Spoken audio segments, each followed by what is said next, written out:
네, 5월 마지막 날까지 앞으로 2일밖에 안 남았습니다. 또 다른 중요한 이야기가 있어서 영상 남깁니다. 시내버스 파업과 관련한 내용은 마지막에 전해드리고요. 아울러 고속버스와 시외버스, 공항버스 등은 파업하지 않고 정상 운행되고 있습니다.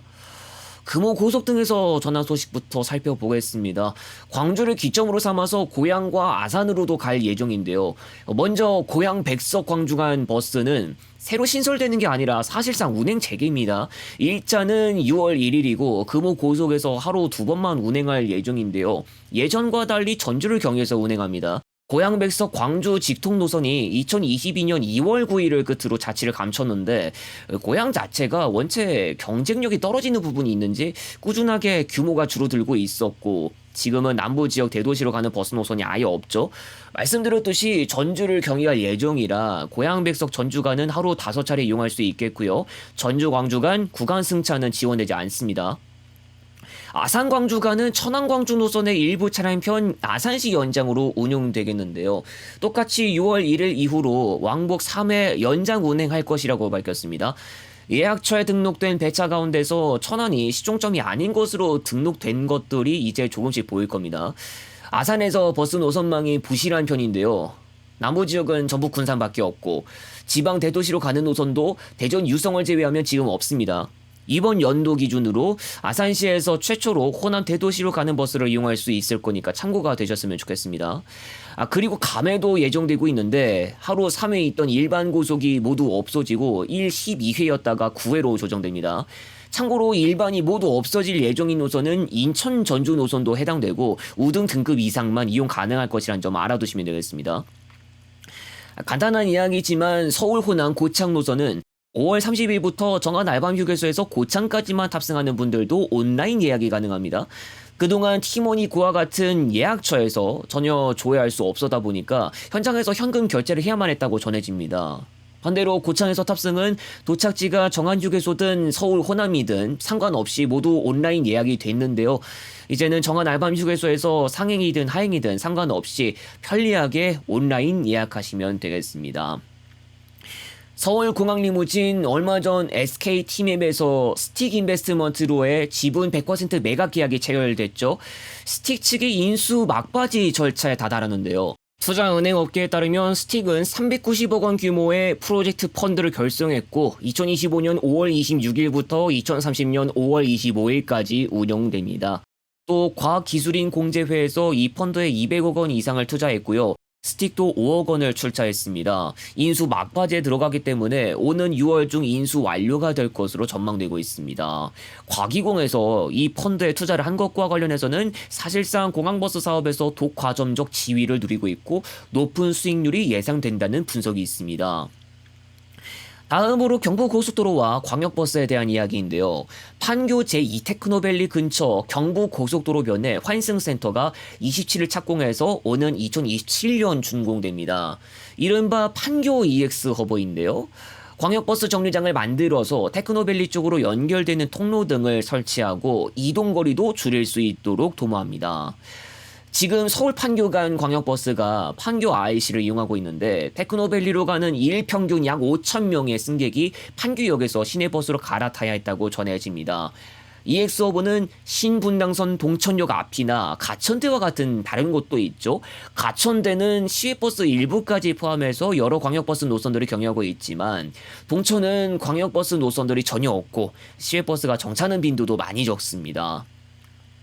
철도로 넘어가 보겠습니다. 국토교통부가 평택 지제 고속열차 차량사업소 건설사업 시행 방안을 철도산업위원회에 제출했습니다.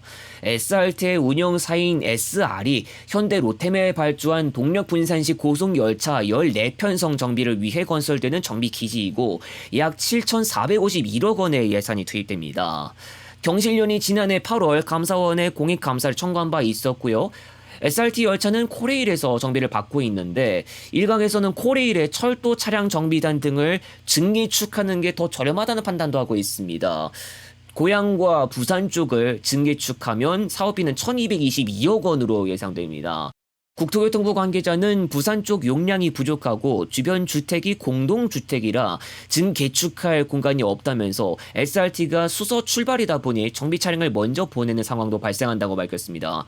그러나 철도업계 관계자는 부산 쪽에 유휴부지가 있다고 밝혔습니다. 그렇지 않아도 전부터 동력분산시 고속열차를 도입하겠다는 뜻을 SR이 밝히기도 했죠. 안 그래도 열차 편성수가 부족하다는 말도 있고 지난해 4분기에는 정비 문제로 공급 좌석수를 줄이는 일까지 발생했죠.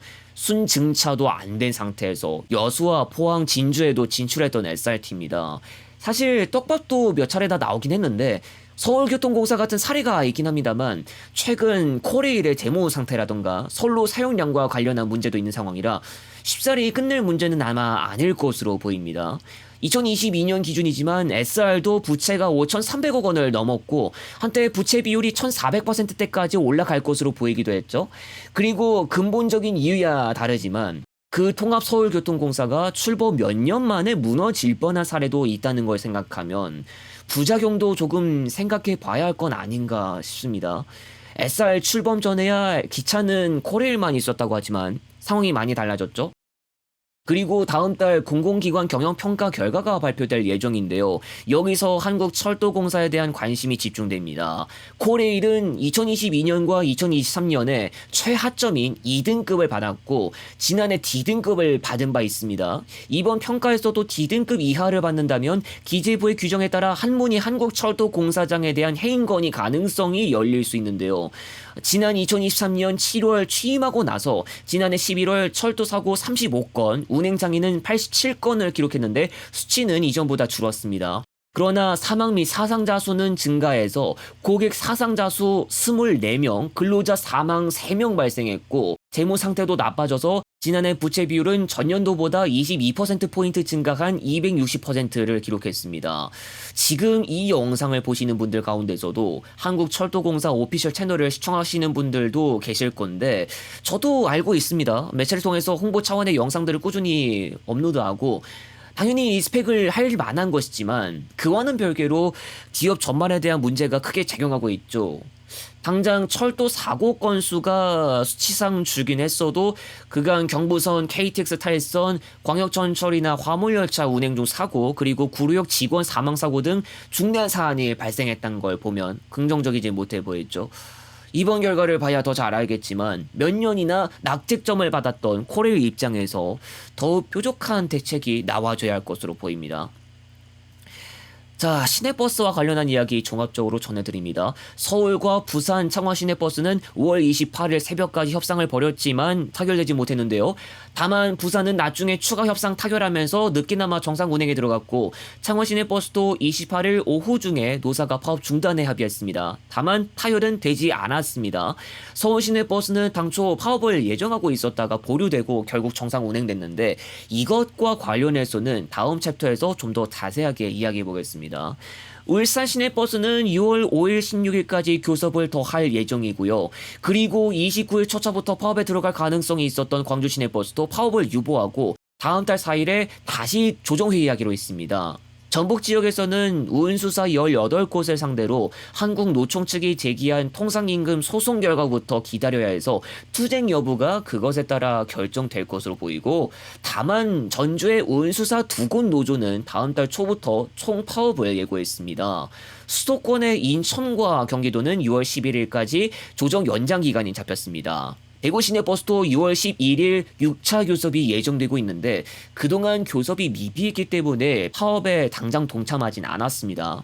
전남 지역은 25곳 가운데 20곳이 이미 협상을 타결했고 그 외 다른 여러 곳에서도 경우에 따라 파업에 참여하지 않는다고 알려졌습니다. 서울 시내버스가 노사 간 협상 결렬로 28일 첫차부터 파업에 들어갈 예정이었다가 유보됐다고 했죠. 우려됐던 교통대란은 없었지만 유보에 대한 배경이 심상치 않고 분위기도 어수선한 것으로 보이고 있는데요. 노조는 협상 결렬 이후 지부위원장 총회를 열었는데 여기서 지부장들은 파업 여부와 방식을 두고 토론했습니다. 다름 아닌 지난 26일의 내돈공지에서 비롯됐는데 파업에 참여하지 않을 시 학자금과 전별금 지급을 중단하고 결혼식이나 장례식 때도 경조사비를 지원하지 않는다고 전달됐죠. 각 지부장들이 그동안의 행보에 대한 불만을 쏟아냈고 집행부의 탄핵도 거론된 것으로 알려졌습니다. 노조위원장이 파업 여부를 투표에 붙였고 제적 63명 가운데 과반수인 49명이 반대했습니다. 노조에서는 아예 새 정부가 구성될 것을 기다리고 있고 시간은 우리 편이라는 입장도 보이고 있습니다. 통상 임금 소송 결과를 기다리고 있기도 한데 이 소송은 개별 운수사들이 제기했던 것이고요. 현 상황이 유지되면 회사별로 수십 건의 통상 임금 관련 소송이 동시다발적으로 진행될 수도 있고 확정 판결까지 몇 년 걸릴 것이라는 관측도 있습니다. 또 서울 노조가 임금 체계 개편을 혼자서 거부하고 있는데 이럴 경우 투쟁 동력 확보도 어려울 것이라는 이야기도 전해지고 집행부 불신임까지 겹친 상황입니다.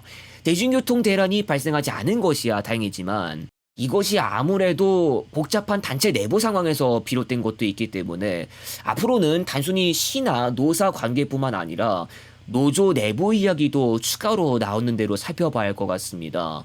파업도 뼈 아픈 일이지만 단체 내부에서 벌어지는 갈등도 뼈 아프다면 뼈 아프죠. 이외에 단편 에피소드도 추가로 제작하겠지만 최소한 5월 31일까지 서울여조 리뉴얼편 공개를 마무리할 수 있도록 하겠습니다. 고속시외버스 중점인 제 채널은 2편이 없는 한 앞으로도 에피소드 정상 공개합니다. 다음 영상에서 다시 오겠습니다.